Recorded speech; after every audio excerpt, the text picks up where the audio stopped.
الف لام را، یہ حکمت والی کتاب کی آیتیں ہیں۔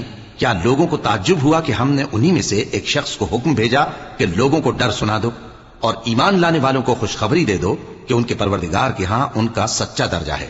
ایسے شخص کی نسبت کافر کہتے ہیں کہ یہ تو کھلا جادوگر ہے۔ تمہارا پروردگار تو اللہ ہی ہے جس نے آسمان اور زمین 6 دن میں بنائے، پھر عرش پر جلوہ افروز ہوا۔ وہی ہر ایک کام کا انتظام کرتا ہے، کوئی اس کے پاس اس کی اجازت حاصل کیے بغیر کسی کی سفارش نہیں کر سکتا۔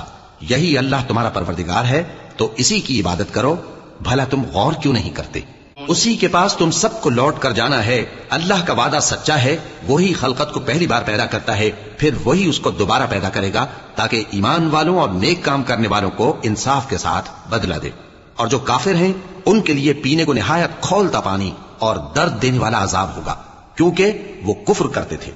وہی تو ہے جس نے سورج کو خوب روشن اور چاند کو بھی منور بنایا اور چاند کی منزلیں مقرر کی تاکہ تم برسوں کا شمار اور کاموں کا حساب معلوم کرو۔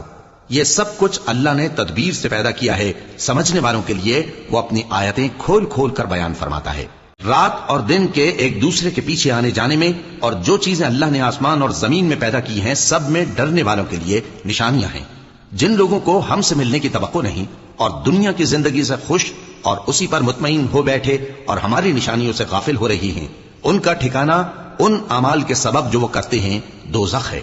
اور جو لوگ ایمان لائے اور نیک کام کرتے رہے ان کو ان کا پروردگار ان کے ایمان کی وجہ سے جنتوں میں پہنچا دے گا۔ ان کے نیچے نعمت کے باغوں میں نہریں بہ رہی ہوں گی۔